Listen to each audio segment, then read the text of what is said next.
Hi, Katja. Thank you for coming. How are you today? I'm doing excellent, and thank you for having me. It's a joy to be here. Yeah, I'm so happy that you're in Spain right now. That's correct. Located in south of Spain, but originally I'm from Finland. Okay, yeah, yeah. Oh my God, must be a big change, right? With the weather, and we're going to talk about that, how it can affect your life, right? Yeah. The It weather. can. It was a choice, and I knew since I was a child growing up in Finland that I will one day move abroad. That was just 6 years old. I made Wow. the declaration to my mom that I'm going to move abroad when I'm grown up, and I did. Yeah. That's funny. I did the same thing when I was maybe a bit later, when I was maybe like 15, 16. I grew up in France, Hmm. was born there and grew up there. And my whole life, I was like, I know I'm not going to be living my whole life in this country. So I moved to Germany, then I moved to England, and I'm in the State. So I was been traveling around. Yeah. And yeah, something happens very young, right? We don't know why. Sometimes we just know, like Yeah. we want to explore the world, and that was always like following your heart, following your dreams, and believing that it's possible. You can make those changes and shifts. And of course, yes, there is the period when things are not maybe feeling comfortable, but then you are following your heart, your dreams, and at the end of the day, it will work out. Yeah. So it's actually what we're going to talk about because that's something you help your client with to follow their heart, to change their lives. So you're a spiritual counselor and you work. So most of your clients are like people that are already successful, like coaches, healers, light workers, Yes. and but sometimes they can feel blocked.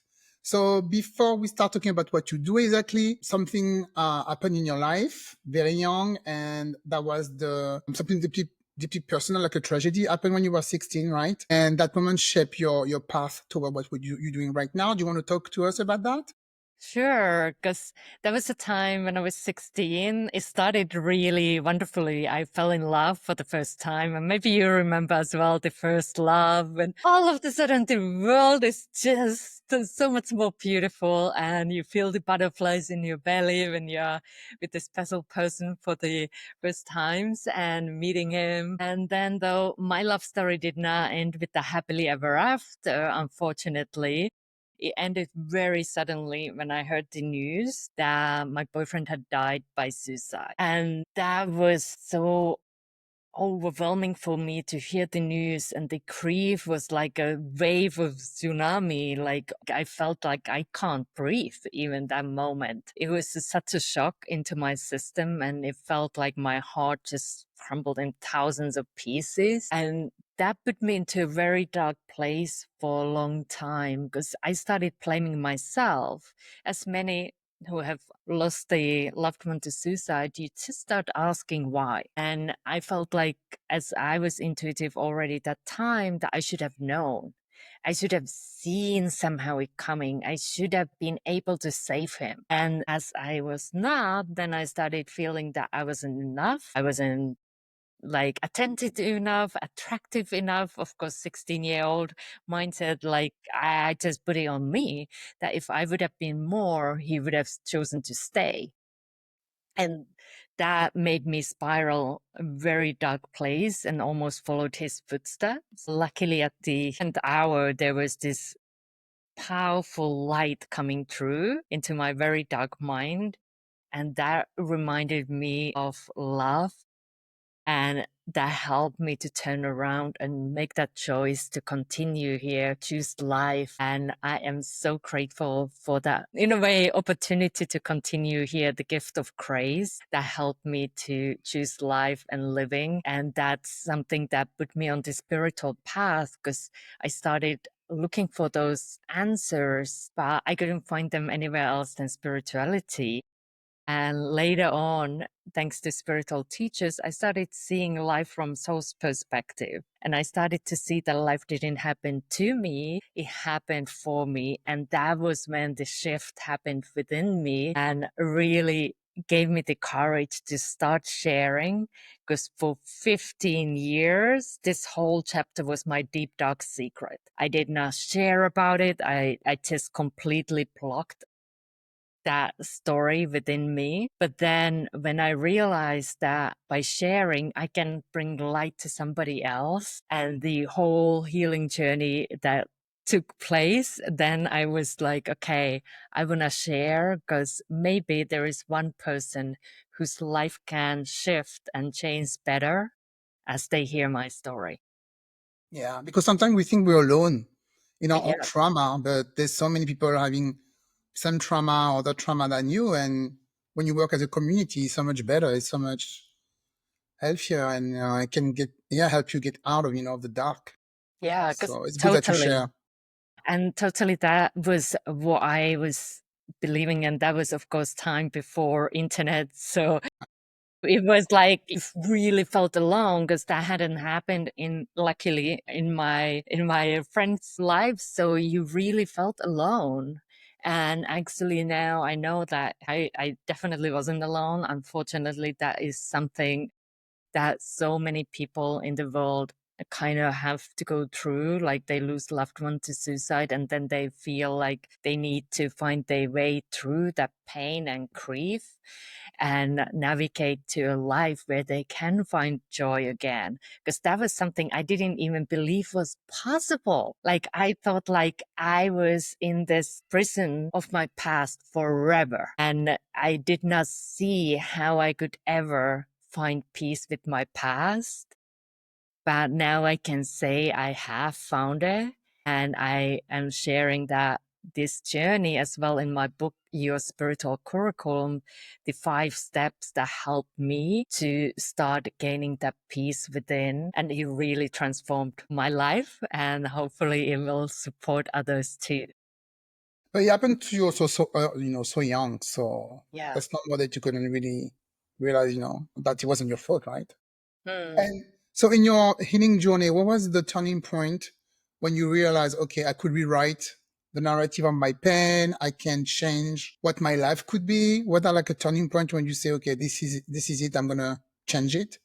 Because I know that you work with a lot of different also spiritual coaches. Yeah, I did. One of the moments that was thing I really see that helped me a lot was when I went to a palm reader. And that's where you went to go when you are seeking like No. answers. So I went to a palm reader because I was just in the crossroads, whether I stay in this country. That time I lived in Spain as well, but I was like, do I stay here? Do I move? And he was telling me a lot of very accurate things.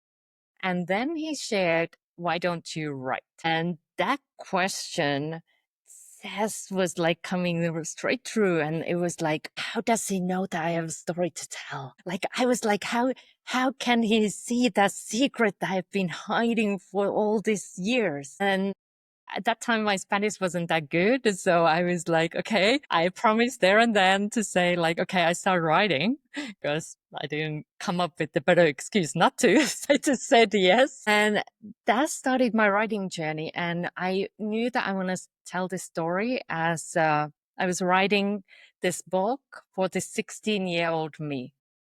Like I was thinking to share the core event of my own personal experience and but there are some things that if the 16-year-old me would read this book that she would see that there is a light in the end of the dark tunnel. And I was starting to see the life from different perspective through the writing journey, through expressing things that I had stored in that storage unit and put a label there, never to go to the storage unit ever again.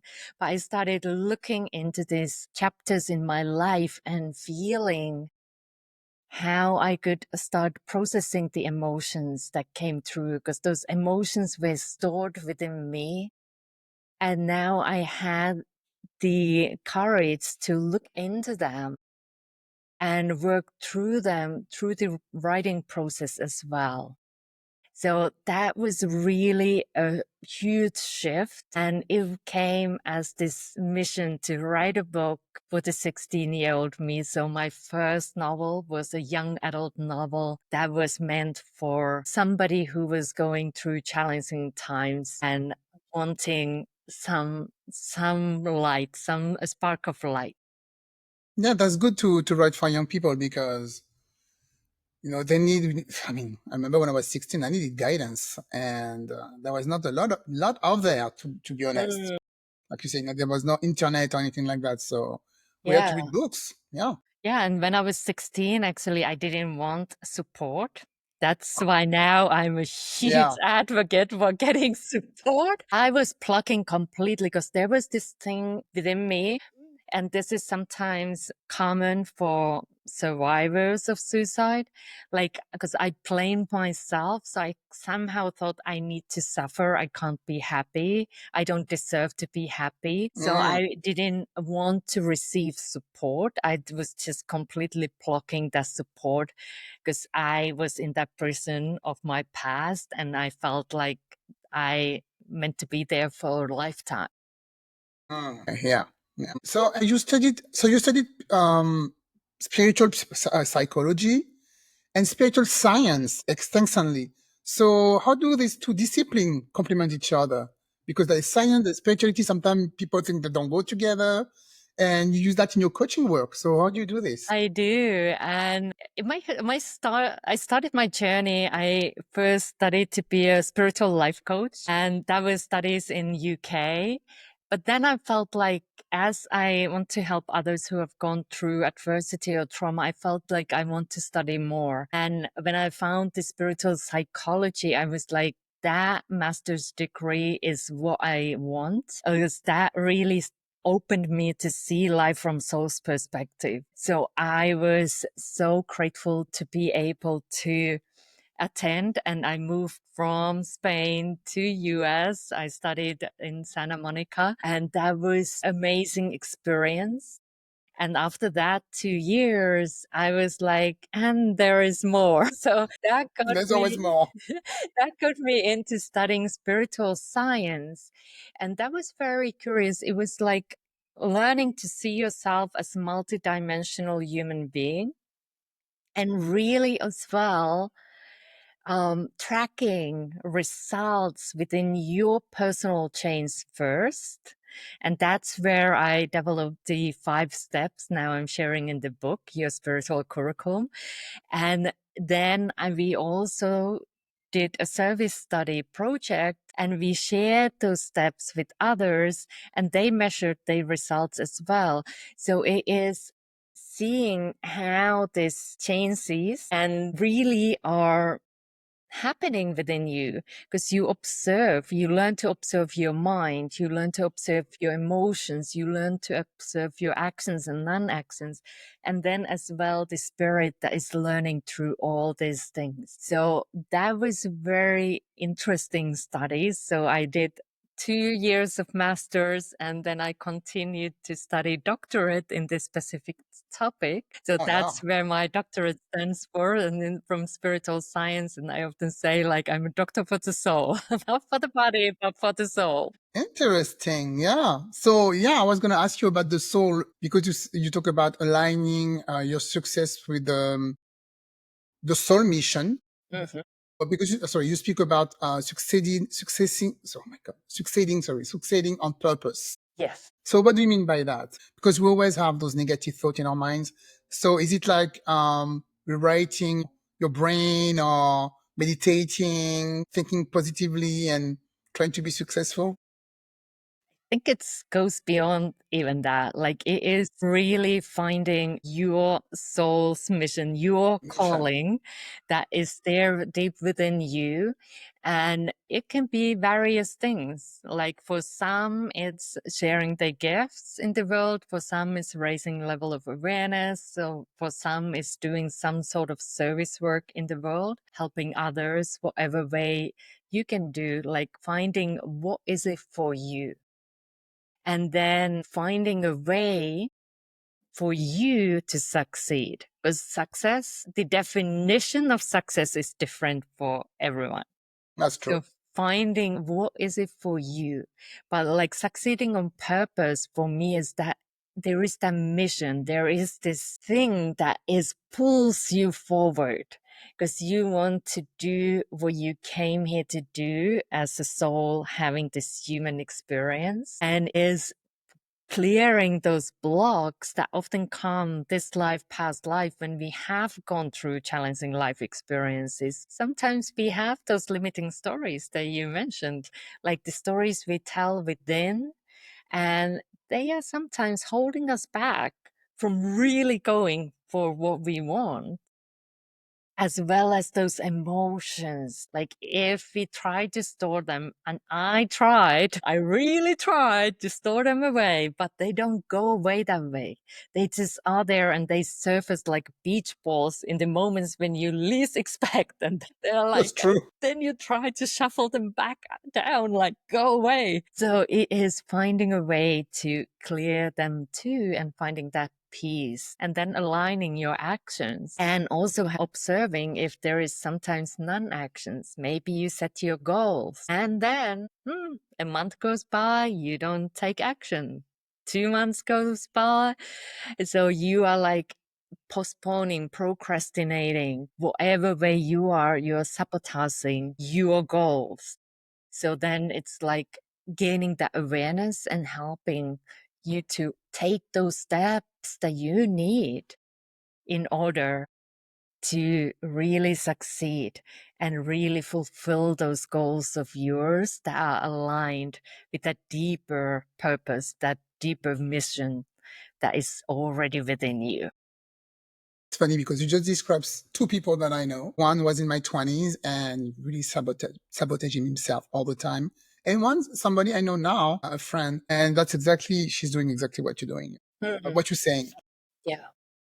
And sometimes, I don't know, you give them advice, you try to help them, but I think you can only help yourself, right? You have to make your own decision in your head saying, okay, this is enough and I need to do something to change. I see that you offer a lot of, so your services, so talking about the soul. So what is a soul plan reading? What is this? I'm very Yeah, curious. intrigued. So Yeah. soul plan reading is for those who are like maybe seeking their purpose, like because I talk about purpose-driven people, and sometimes you are like, I don't really know. What am I here for? Why am I here? What's my mission? And if that's you, then soul plan can give you clarity. First of all, we talk about the challenges, like gaining awareness, again, is the key.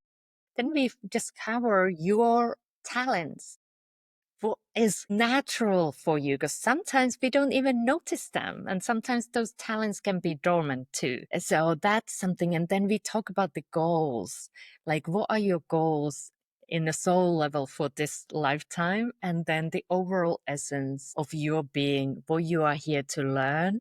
So that is what you can discover in a soul plan reading, and it's a really powerful tool. I've discovered my soul plan 2011, and that was really the accelerator that helped me to find the courage to leave really nice position in one of the world's leading business banks and jump into this path to do spiritual coaching and counseling, because I knew then that this is what I'm meant to do. It wasn't like that calling in my heart. It was really like, it is true. And I can now say yes and follow that calling. So that's something that can happen after the soul plan reading, but it just brings a lot of clarity for you about your journey here, why you are here. Funny that you said you used to work in a bank, because I know a lot of people used to work in corporate. I'm one of them. Completely changed to go to spiritual awareness, spiritual work. I just find my calling 3 months ago. I used to work, as a corporate linguist, and I'm a sound healer. I do sound bath. I So love that. Love that. Like, congratulations for following that calling.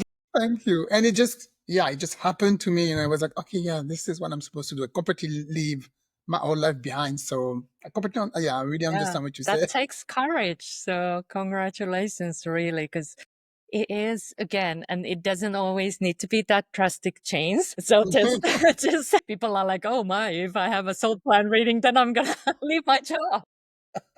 I'm gonna end up in the wood playing a flute. Not necessarily, but often that is because Ah, these are the things most who come to me for soul plan reading.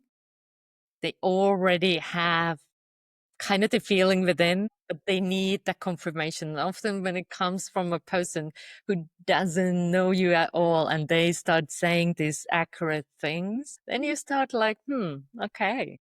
okay, yeah, It gives you the approval. Okay, I can I can do the leap of faith. I can do it. And just another one. What is soul awareness? What is that? Soul awareness? It's something different.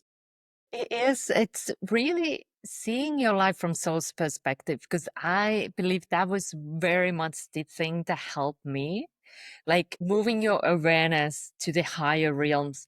Because if you are just seeing through your mind, trying to figure out life, there are many things that don't make sense in that level.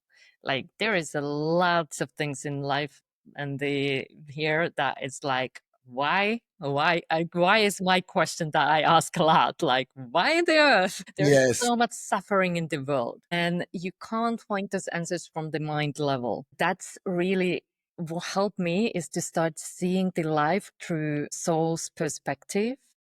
And what I mean with that is just, okay, what am I here learning? What am I learning through these experiences, especially if they are challenging experiences like traumas or adversities? So if we are just focusing on the suffering, we don't see what comes after. We don't see that growth that can come after because we are just focusing on that suffering. So this is just helping you to reframe your past in a way that it supports you. You find like how you have grown, what you have learned through those life experiences. And that helps you then make peace with your past because you see the growth, you see the learning, and you can see like, okay, I went through these experiences and something came after. And then we start seeing what came after and we can let go of the focus on that pain. I had a friend like that who was obsessing always on something that happened in the past. Anything that happened, oh, lost my job or boyfriend or whatever. And every time he was like reminiscing, and I just told him one phrase: "It's done. Hmm. You did it. It's done. It's done. It's in the past. Just let it go. It's done. It's done." And he told me years later, you saved my life when you said that. It's done. It's done. Look He at said every that. time I had like some obsession, he was like, "It's done. It's done." What can you do? What are you gonna do?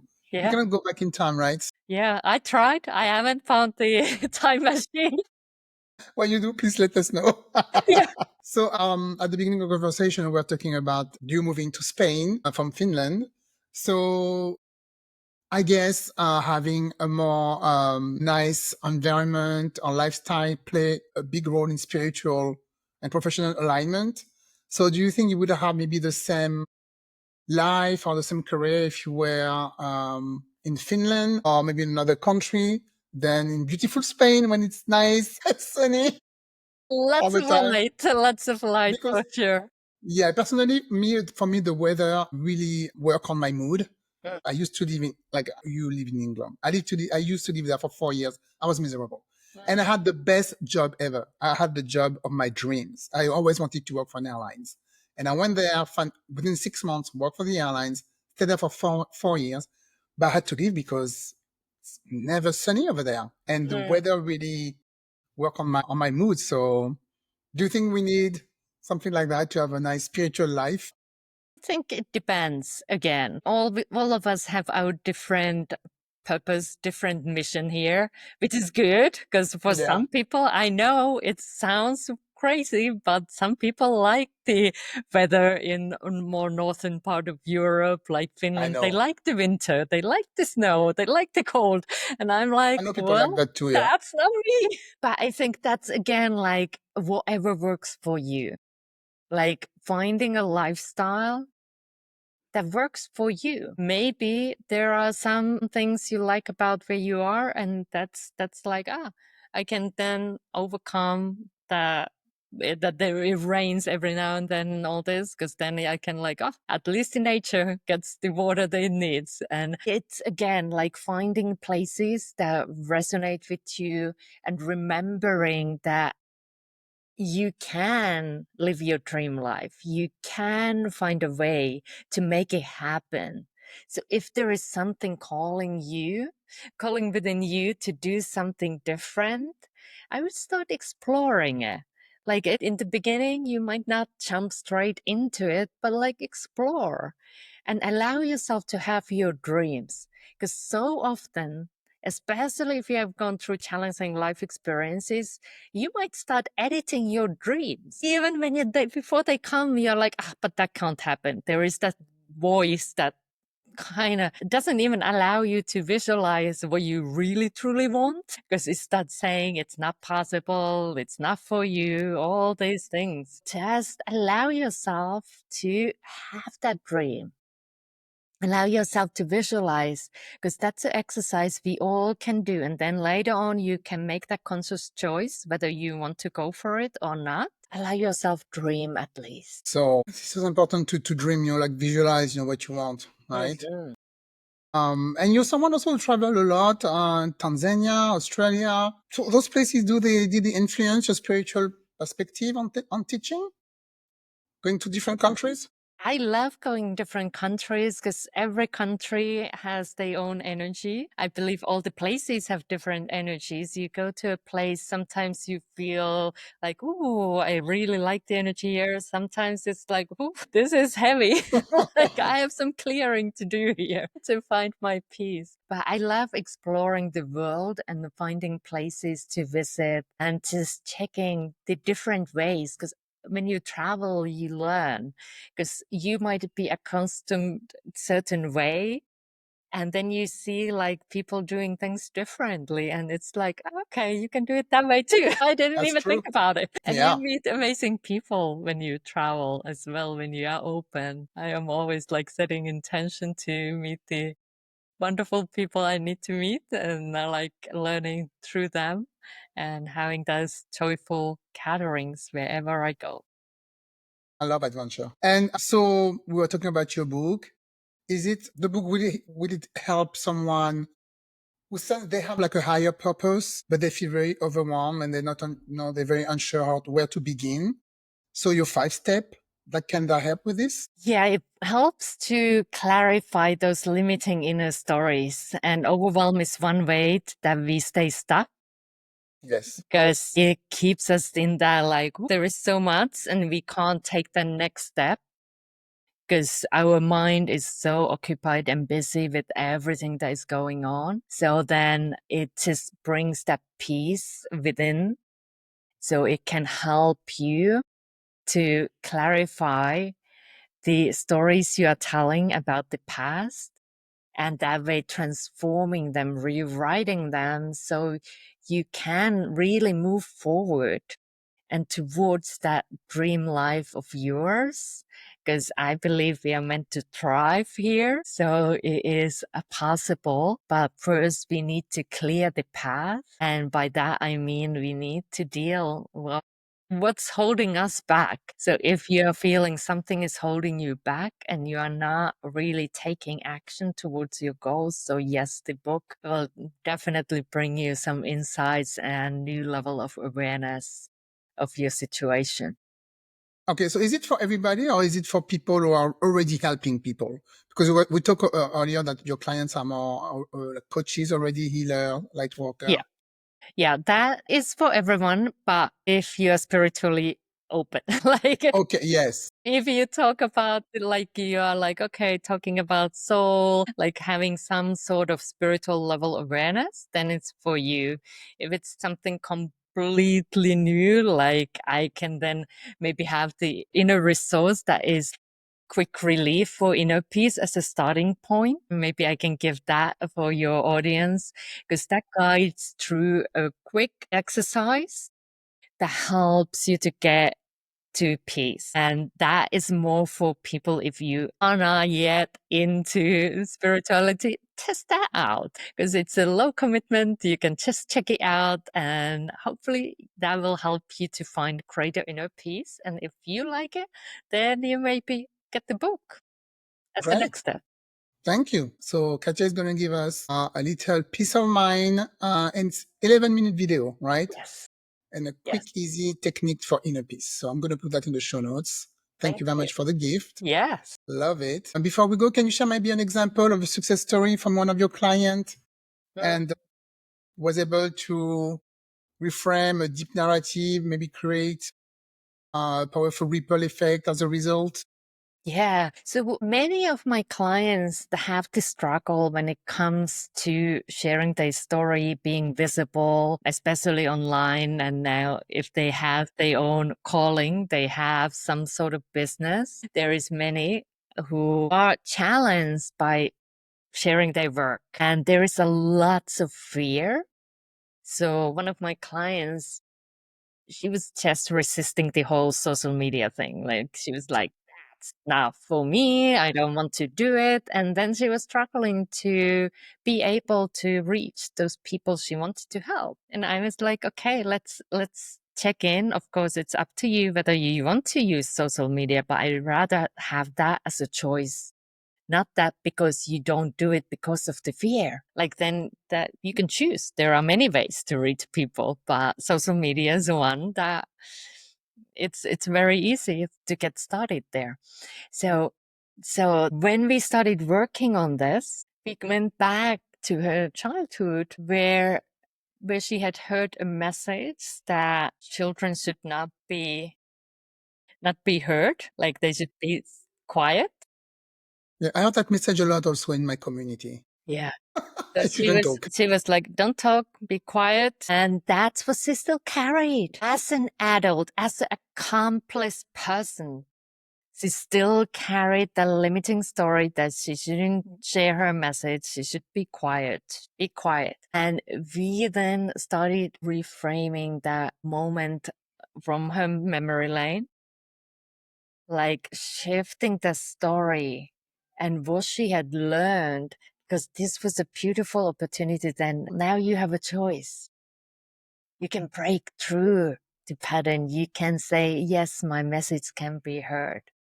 I can share. I can just feel the empowerment within, and I can share my message. I can talk. And afterwards, we did the clearing energetically. She went ahead and she started doing Facebook Lives. Wow.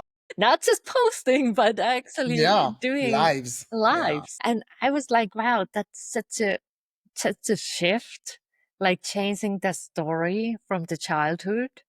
Because often it doesn't, sometimes the trauma is the trauma with this small t. It's not this huge life event that we are like really going through, but like it's this small moment in time that wasn't even maybe meant to traumatize her. It was just like, okay, be quiet there. You don't speak. But she took it in, and that was traumatic for her as the little child. So, so that's why it's so important to see what's there, what's really holding you back. So if you notice that there is something you really want to do, like she had this calling to help others, and then she was holding herself back because of the fear, because of the old story that she shouldn't be heard. So that is just the opportunity that we have here to really shift the story we tell within and claim the freedom to do whatever you want to do in the world.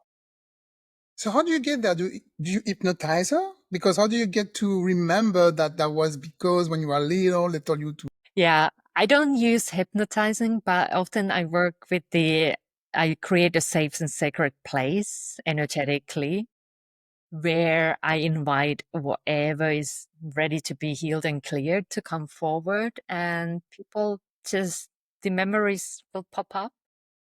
So that's the energetic level of work. And then we just go whatever is present that time. So this is great. This is great. All right. So before we go, maybe do you want to add something I didn't ask, or some maybe an advice for our listeners, or something I didn't know? ask you. Yeah. So you've mentioned the overwhelm a few times. So I just wanna just give something for people who maybe feel that there is so much, because it is, in a way, it's the abundance of things. But then it can become like, oh wow, that's just too much. So what helps often with the overwhelm is just taking a deep breath in, letting it go. Like even if you do that one thing one time, that already helps. If you do it 3 times, that helps. But it's just giving yourself a moment to breathe and then thinking, okay, what's my next microscopic action step? And microscopic means teeny tiny one. Like, what can you do next? Because if we try to do everything, we don't do anything. True. That's true. So That's it's a good like say. I like just it. just one thing. What can I do next? And it's just forgiving yourself, having compassion with yourself. Compassion is such a key as well. Just like, okay, I feel this overwhelm and I just allow myself breathe for a moment. And I have compassion with myself as I'm going through this situation, because it's really part of the journey. And the overwhelm might be the pattern you have experienced. And there might be underlying cause for the overwhelm, because that might be your comfort zone to be in that overwhelm, because that make you avoid taking that next step, because that next step is scary. Yes. So use your mind for you and start seeing, visualizing where you want to go, because that will make it easier then to move forward, because your mind and your soul already then knows where you are heading. So that's just an opportunity for you, and just believe in yourself and surround yourself as much as you can with people who encourage you and support you. So important. Yes. So, and what you just said is so beautiful that your soul knows already where you want to go. So I really love that. Well, thank you, Katja. Thank you very much for your time, for your beautiful advice. And I will make sure to put all the information about your book and the nice gift you gave us today. And thank you for helping everybody in this world. We all need it. Thank you so much for having me. You're welcome. Thank you. Bye. You